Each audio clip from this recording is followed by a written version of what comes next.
Dear friends, in this week's Sidra, Parashat Vayishlach, as you've heard, Jacob returns home to the land of Canaan. It has been 20 years since he stole his brother Esau's birthright and blessing, since Esau vowed revenge, and Jacob fled north to Haran. Now he must face his brother, who has become the powerful lord of Seir, territory Jacob must cross. But in the dark of night, hours before their unavoidable reunion, Jacob encounters a stranger the Torah identifies simply as an ish, a man. And what ensues remains shrouded in mystery. Genesis chapter 32 describes it. Jacob was left alone, and a man wrestled with him until the break of dawn. When he saw that he had not prevailed against him, he wrenched Jacob's hip at its socket, so that the socket of his hip was strained as he wrestled with him. Then he said, "Let me go, for dawn is breaking." But he answered, "I will not let you go unless you bless me." Said the other, "What is your name?" He replied, "Jacob." Said he, "Your name shall no longer be Jacob, but Israel, for you have striven with beings divine and human and have prevailed." Jacob asked, "Pray tell me your name." But he said, "You must not ask my name." And he took leave of him there. So Jacob named the place Peniel, meaning, "I have seen a divine being face to face, yet my life has been preserved." The tale inspired artists from Rembrandt to Chagall, who imagined it in ways as individual as their styles. And for the rabbis of old, it provided numerous sermonic openings, always somehow reflective of their own lives and times. In reading the passage again this week, it resonated for me in two distinct ways. First, with reverberations of the recent jury decision not to charge Daniel Penny in the May 2023 death of Jordan Neely.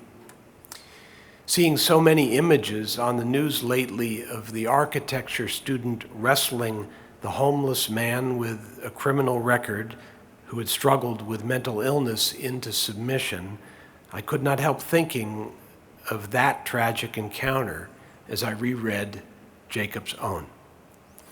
According to statistics provided by the Coalition for the Homeless, almost 90% of heads of household living in our homeless shelters are people of color, as was Neely. And a significant percentage of unsheltered homeless New Yorkers suffer from mental illness, a challenge neither the city nor the state has figured out how to solve.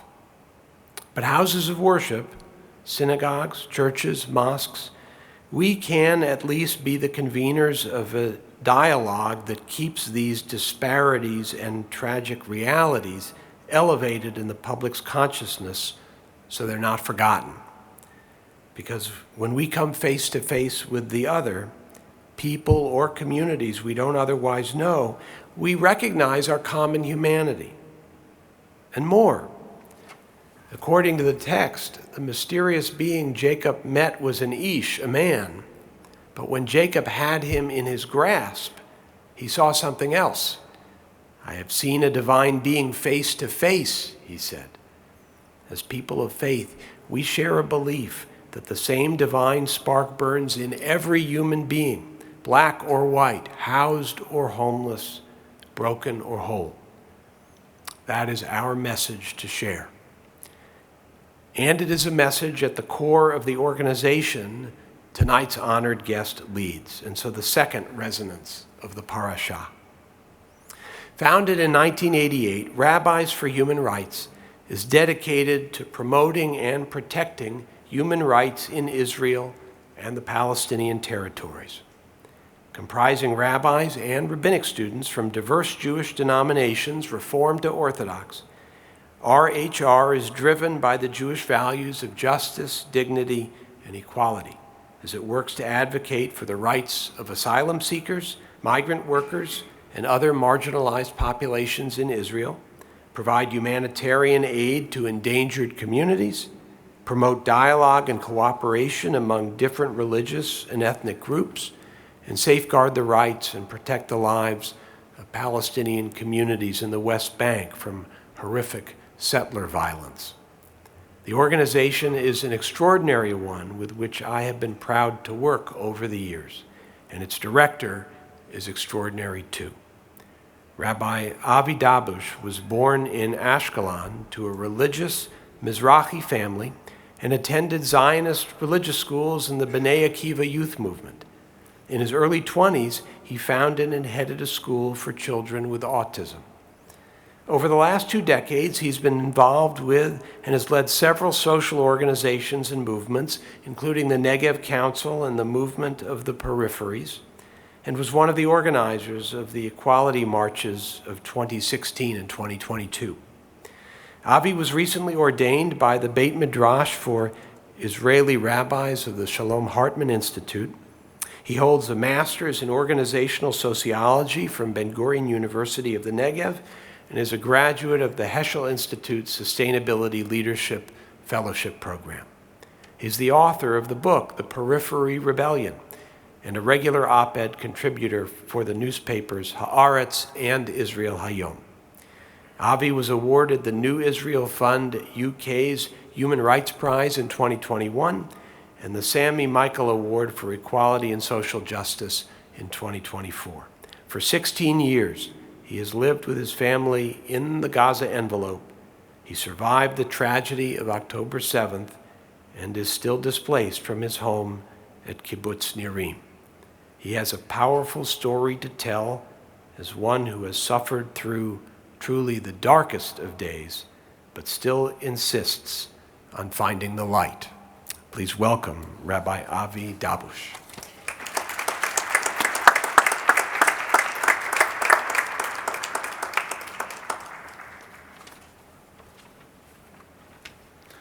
שבת שלום, חברות וחברים, אחים ואחיות, friends, brothers and sisters. Thank you so much. It's an honor for me to be here with your community, with such history and so important, such an important community. So thank you for inviting me. I thought, and we talked and heard in the prayer a lot, the motif of light and dark. And I thought about a story of the first people that celebrated Hanukkah. And we are, on our way to Hanukkah. And those first people was first people on earth, Adam and Eve.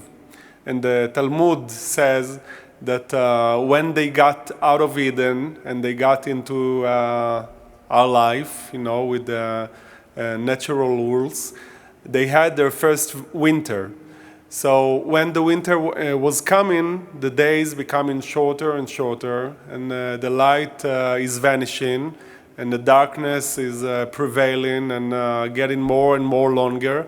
And then they were really afraid, because maybe it's the end of the world. If this process will not stop, this will be the end of the light, the end of the world for them. And they were really afraid, and they prayed, and they thought maybe they did something wrong. And after that, I guess it was the 22nd of December or something like that, the days become longer, the light become longer, like bit and bit, and they saw that something is happening. And after they understood that it's not what they thought, they stood up and celebrated for 8 days. And that was, according to this story in the Talmud, that was the base of Hanukkah. And I thought that it can be a story for little children, and it is a very nice story, and maybe a unique story. For only one time it can happen, of course, because now we know that after those dark days there will be light, and after those short days there will be longer days. But I guess I feel that we are in times like that. We are in times like that in Israel, maybe here also, maybe in a lot of places in the world. There are people, as we mentioned, there are people that this is their life and their feeling. And I guess there is a difference between what the mind knows and what we feel in our hearts. And a lot of people, including myself, are for 14 months and even more in great worried about our lives. And I thought, what can we do in times like this? In times that we are really fearful that there will be no more light and there is more and more darkness and it will prevail and win forever. And I thought about 4 different answers. Of course, you have your own answers and you should have. The first one is very simple, and I guess it's unite us all, the people that are here, to believe. One of the famous Israeli poets that I really admire, Leah Goldberg, wrote, "למי שאינו מאמין, קשה לחיות השנה." For the non-believers, it's hard to live this year. So it's also hard to live as a believers, of course. And I'm not talking about believing in God, although it is important for the people that believes in God. I'm talking about believing in the future, believing in hope and a good future for our children, for ourselves, and believing in humankind. Although we saw what happened on October 7th and since, and we are seeing a lot of other disasters in the world. So this is my first answer to that. Believe. Use the power of believe. And also, we know as believers that, of course, we can't believe all the time, 24/7. And sometimes we are falling from that. So we must help each other in order to carry this belief and have this answer in a very, very difficult days. The second answer for me is to act and to know that it's not about this story that the light will come from itself, but we need to do something in order to bring the light. In October 7th, as Rabbi Joshua mentioned, I was in my house, in my home at Kibbutz Nirim. Kibbutz Nirim is on the border of Gaza, less than 2 kilometers from Khan Yunis. Our friends, our neighbors, 5 meters from us are Kibbutz Nir Oz. And a kilometer from us, it's Kibbutz Ana Shlosha. And we are the closest kibbutz to the border of Gaza. And for many years, I lived in Gaza enveloped. I grew up in Ashkelon, 8 kilometers from Gaza, and Gaza was our big city. My children can't believe that. You know, I was born in 76. And 16 years ago, we moved to Kibbutz Bor Chayil, near Sderot, and then I lived in Sderot, and then at Kibbutz Nirim. Kibbutz Nirim has a unique story in the Zionist story of the Negev, because it's one of the 11 points that were established and founded in 1946, part of the yet to become country, the country of the Jewish people will be part of it. The Negev will be part of this country. And on October 7th, actually we celebrated our kibbutz celebration, our anniversary on October 6th. And on October 7th at morning, the whole world was going crazy at around 6:30, and you know the story, of course. And after 5 minutes, the Hamas soldiers, terrorists, the Nukhba, as we call them, or they call themselves in Arabic, were inside the kibbutz. We were the first kibbutz in our area that they came inside because it's really close. Maybe it's part of miracles that happened to us, but this is for another conversation. But we were in the shelters for more than 30 hours. The first 8 hours was without no army. 5 people got murdered from community of 400 people. 5 people got kidnapped. After a year ago, in the first and only deal, 3 of them came back, and unfortunately 2 were in Gaza for many months. In June, we knew that they were killed in Gaza, and in August they came back, their bodies, and we buried them in Nirim. And we left Nirim at October 8th afternoon, with, of course, the army with us, because it was still battles inside of the kibbutz. And they evacuated us to Eilat for 4 months in a hotel, all the community together. It was really hard. And we decided in November to move ourselves as a community, and we decided to move to Beersheba. And Nirim is a very strong community. And I must say that I'm really proud to be part of this community, because we were in Eilat on Sunday night, and on Tuesday morning we started to have solutions to each one of the people in the community, a kindergarten, schools, other families, elderly, and so on. And we did it because we knew that we have to take responsibility on our life, and we have to help the one in need first in our community, and of course then in our area. And this is the way I think we should face this darkness, to know that we have to act and we have to help each other in order to bring the light. The third answer for me is to respond to our area again, and friends and fellow human beings. And in that first week, on Tuesday, I decided to have the first meeting of Rabbis for Human Rights. As you heard, Rabbis for Human Rights is an organization that was founded around 88, 90. And we have a lot of work in the West Bank. We are working also inside of Israel with people who live in poverty, Jews and Arabs. We have education project. We have interfaith work. So we decided to have this meeting with the staff and the board. And in that meeting, we understood that our mission is more needed than ever. And if we have the instinct, of course, myself, after what we experienced on October 7th and after that, but every other person in the staff and in the board, we have the instinct to go into ourselves and into our families and just protect them, we decided to do the opposite. And we decided to do more than what we did before October 7th. The first thing that we did was to ask our partners, the Palestinians in the West Bank, what do you need?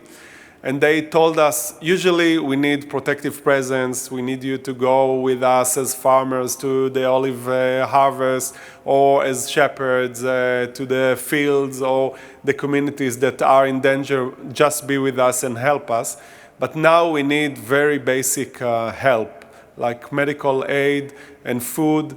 And from human rights organization, we became for several months kind of a humanitarian organization, and we did help them. And that was the first time for Rabbis to Human Rights to do it in such a scale, but we had to do it.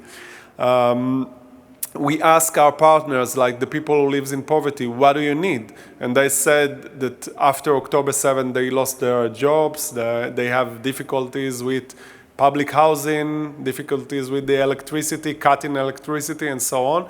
And we ran to the Knesset and to the government and made a difference. And actually this week, we just had a conference all day in our parliament, in the Knesset, about poverty and the issues, the new issues that unfortunately got more strong and evident from October 7th. So we need to help and respond to our fellows. And sometimes it's hard. It's hard for some Israelis, maybe it's hard to some of you to hear that we saw not only the Israelis and not only the Jewish people, and of course the people that were in the that massacre of October 7th, but also the people in Gaza, and of course the people in the West Bank, and all the people in need. And I think again about light and darkness. There is in Midrash Tanchuma, when they are talking about Hanukkah again, and the notion of light and dark, and they are saying that the people like us that are in the light can see the people that are in the dark, like it's a physical fact. But it's also a deep truth, and we need to have a lot of efforts in order to see those people and the thing that are in darkness. And the last answer for me, it's vision. You know, we are in deep crisis. I'm talking about Israel because I know about Israel. And deep crisis, it's always a crisis of identity. It's not, with all the honor, about Netanyahu or Yariv Levin or others in the political sphere of Israel. It's deeper than that. It's a question of who we are. And in times like that, I feel that we must find the last, like in the army, I was told that if I'm losing my way, you have to go to the last place that you knew where you are. And the last place was the Torah. The last place was the prophets, their vision. The last place was the Declaration of Independence. And we can find there so many answers. And right now, I feel that our coalition, and again, it's a symbol for something deeper, have this notion that the only answer is force, the only answer is violence, and in a way, trying to make us throw out all our values, our beautiful culture for thousands of years, Jewish culture, and just remain with this only value of force and violence. And we can't accept that. And we in Rabbis for Human Rights don't want to be only the people that help specific farmers and communities and families. We are doing so with a lot of villages and communities and so on. But we need to have another vision. We need to have it in the political sphere, but also in the civil society. And we are working on that. We need to have a new Torah in a lot of ways. We need to have the notion of lo tuchal leitalem, this pasuk. Lo tuchal leitalem, you can't ignore. So, of course, you can't ignore, like a lot of people in the world did, from what happened on October 7th. You can't ignore our hostages. Still, hundreds of our brothers and sisters are there. But you also can't ignore what happened in Gaza in our name and our responsibility. And it's a time for us to grow up and take responsibility and tell ourselves what we want to do. And there are a lot of answers. You can find it in the Declaration of Independence, that talking about peace in the Middle East and talking about equality inside of Israel. In 48, in a very terrible war, such a strong war, more than this war, they had the answer. So we need to look for that. And the last pasuk that I thought that I want to share with you is one that we should read in a few weeks, with Joseph looking for his brothers. And I really love the sound of this pasuk. This is one of the beautiful sentences in the Torah, in the Bible. Et achai anochi mevakesh. I'm looking for my brothers. And you know, the context of the story is that Joseph knows that his brothers, they are not looking for him. They are looking to harm him. But he's looking for his brothers. So I feel, and today I was so touched, and thank you all, by your prayers and your deep connection with us, and we just talked about it before. And this is what I seek. Et achai anochi mevakesh. I seek for your partnership.